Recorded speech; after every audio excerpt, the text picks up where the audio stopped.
और सारे बाल वाइट हो जाएं तो रिकवरी करना उतना ज़्यादा लंबा टाइम लगता है। It's the wastage of time.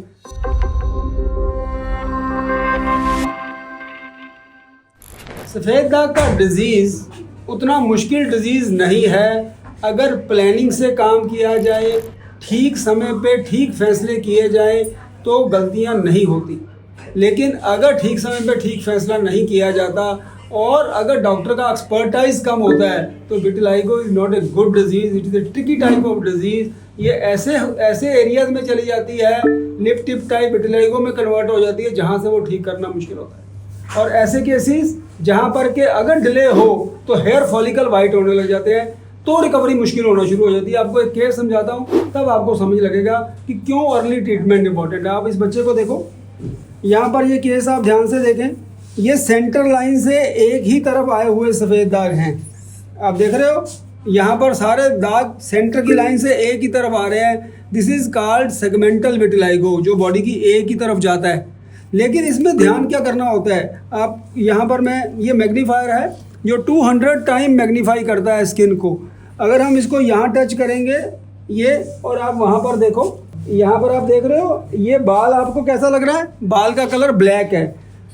लेकिन और मैं ध्यान से दिखाता हूँ, अगर आप ध्यान से नोट करो तो यहाँ पर आप देखो ये बाल सफ़ेद होने लग गए हैं। ये देखो ये वाला बाल सफ़ेद होने लग गया है इस बच्चे का। यहाँ पर कुछ 50% बाल 1 साल से लेकर 9 महीने से 1 साल के बीच में सफ़ेद होने लग जाते हैं और वो ठीक करना उतना मुश्किल हो जाता है।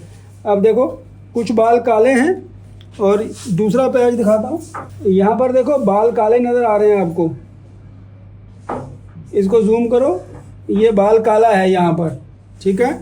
लेकिन यहाँ पर अगर आप देखोगे, ये जूम करो, ये देखो यहाँ पर ये बाल वाइट होना शुरू हो गया ये।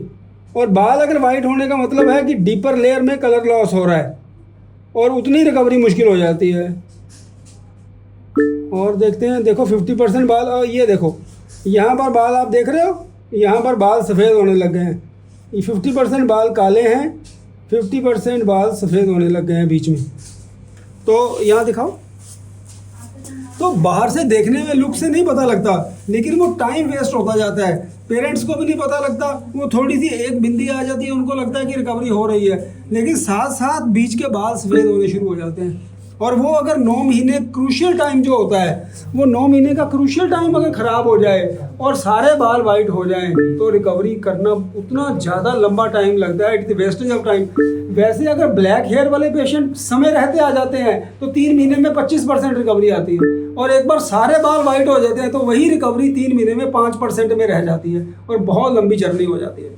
तो सारे पेशेंट्स को मैं कहूँगा, अब आप कोई भी ट्रीटमेंट कर रहे हो, आप होम्योपैथी ले रहे हो, आयुर्वेद ले रहे हो, एलोपैथिक ले रहे हो, हेयर अगर आपके ब्लैक ही हैं और वो वाइट में कन्वर्ट नहीं होते, आप जो भी पैथी ले रहे हो कंटिन्यू कर सकते हो। नंबर 2, आप कोई भी पैथी ले रहे हो और 3 महीने के बाद अगर बाल काले हैं और 25% रिकवरी 3 महीने में नहीं आ रही तो उस ट्रीटमेंट को भी मॉडिफाई किया जा सकता है। और थर्ड, अगर 3 महीने ट्रीटमेंट चाहे होम्योपैथी है, चाहे वो एलोपैथिक है, या वो आयुर्वेद है, हर्ब्स है, कुछ भी है, लेकिन 3 महीने के बाद भी नए पैचेस निकल रहे हैं तो ट्रीटमेंट को मॉडिफाई करना चाहिए।